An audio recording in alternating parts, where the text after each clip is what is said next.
your last album, Butterfly, lots of journalists or people saw it as a quote-unquote metamorphosis or kind of act of emancipation in the sense that you are showing another side of yourself. Did you know that it was going to be that type of a shock for some of the audience, to know that this is the new Mariah Carey and it's fairly different from what one would have expected from the last albums? What I think this album is, I think it is a metamorphosis in a way, but I think that what it is an updated version of my favorite things from each album. Meaning that I don't think it's a drastic change. Like, yes, I collaborated with Bone Thugs and Harmony, but to me, that record is kind of like the Always Be My Baby of this album, you know? I mean, you have to keep updating yourself. And The Roof is hard, you know, a harder edged record than I've done before because of the loop and because Mobb Deep is on there, but it's just like a natural evolution, and the vocals are, it's not like I'm coming out there, you know, rapping. It's not like I'm suddenly, you know, I've changed.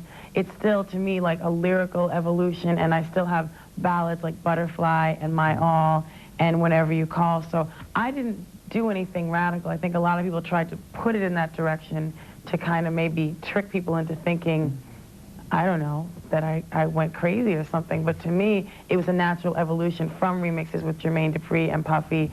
All I do is basically incorporate that flavor onto the album. But I'm sure, I mean, you have to agree, being, having sold so many million records, there was a safer way to do an album. I mean, you could have well made, you know, an album that was exactly or more or less like, you know, copycat of the previous one and maybe sold 2 times more. I mean, did you think about the safe way and the hard way? Because after all, at that point, you have to think, am I going to do the right thing? Well, I feel like I did the right thing, and I feel like I made the records that I wanted to make, and I feel like records like My All, which are just coming out, will evoke the same feeling that maybe a Vision of Love or Hero or something like that evoked in the fans that want to hear those straight-up ballads. But, you know, I don't think that the up-tempos on this record are that much different. I just think they're updated. This is 98, you know. I can't stay in the past because it's safe, you know, and although people would like me to do that, some people like me to do that, I'm not going to do that, and it's not fun for me either. And that's why visually this time around I had more fun. I was able to like do things differently. I was able to express more of my personality through the visuals, and, you know, if anything, that was a drastic change. In America, which like very often little boxes for music, I mean, you've got agile contemporary, R&B, pop, and you seem to have one foot in between 2 or 3 categories. So has that been a problem for you, for radios or for promotion in America, the idea of being like a bit pop, a bit R&B, but also dance, maybe a bit on the rap side, you know, just mix?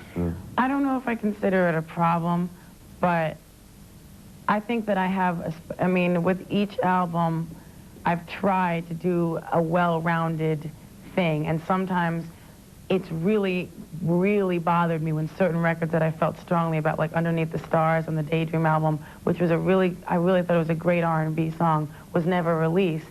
So people never got to hear those sides of you know, where I was coming from musically. And I think with this album, yeah, maybe sometimes it might be confusing to a fan who just wants to hear that big, bombastic ballad, but, you know, they're still there. They might not be as bombastic because you don't always have to do that. Musically, at least, it's a very hard world in the sense that there are a lot of performers, entertainers, and in that respect, do you consider yourself in a fight, if I might say, in a challenge at least with other girl singers, whether it's Janet Jackson, Madonna, whoever is also very important as a female singer? Do you consider yourself them as rivals, as opponents? What type of relationship do you have with the other girls singers? Well, I really don't have, it's not like we hang out and have tea together. I mean, it's not like we have relationships like that. But the thing is that I would be happy to have friends who could relate to what I go through, you know, as an artist and as a celebrity and as a person in the music business. But there is a lot of competitiveness in this business, and I think that I've experienced, you know, certain people being negative and giving me, you know, making negative statements and giving off negativity because of jealousy and because of the competition. But the truth is, we're all different. And so there's really no reason. I mean, like Janet and Madonna, literally, I'm fans of a lot of their work. Like, even, you know, like Janet's first album was out when I was in high school. Like I was a freak. I still listen to that record. You know, I still listen to Madonna's. Well, not really that much, but I mean, like when I was in like junior high, I used to love her first album and all those records that were just like fun. It was part of growing up. So I don't even necessarily put myself in that category. I look at it like, you know, it's good, you know, why make it a drama?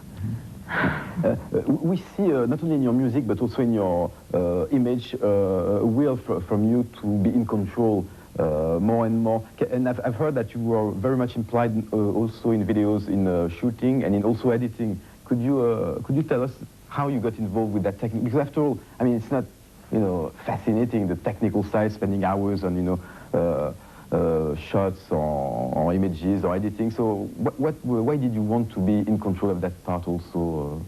Well, it all started with fantasy. And I think that started because some people didn't want me to work with certain directors who might bring out certain parts of me that they didn't want to be seen. Okay.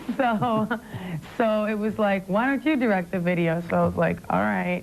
You know, when I did it, and I think that fantasies, there are some good elements of that video. The ODB version, there are some classic things in it, like when he ties up the clown. I like that version. But I think that it was too ambitious of a shoot. You know, the day to the night thing didn't really work, so it wasn't as good as it could be. And I learned from that. And then on this album, it sort of just happened because I would have a concept, and then sometimes when you go to a director and you give them a concept, they don't have the same vision as you. So it comes out as something totally different. But I liked working with Herb Ritz, who had a concept. He came to me with the concept.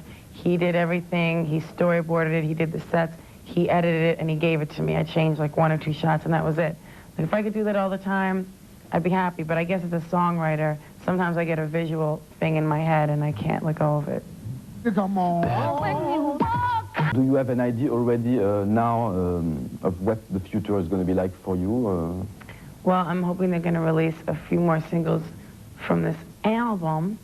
And I have, I'm shooting a movie in July with Chris Tucker called 00 Soul. I believe this is all put together now so I could talk about it. And I think it's going to be a really fun project. And then there's a movie that's being rewritten right now for me. And it's, the working title is All That Glitters. And it's a project that I'm really, really involved in. And the soundtrack is going to be something really interesting because it's set in the 70s and it's inspired by like all the soul music of the 70s.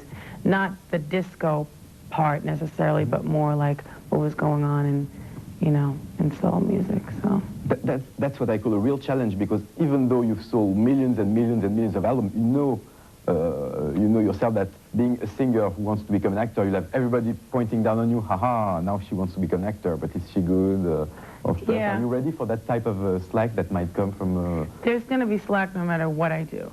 And the truth of the matter is I've wanted to act for a really long time, and there have been personal things that have prevented that.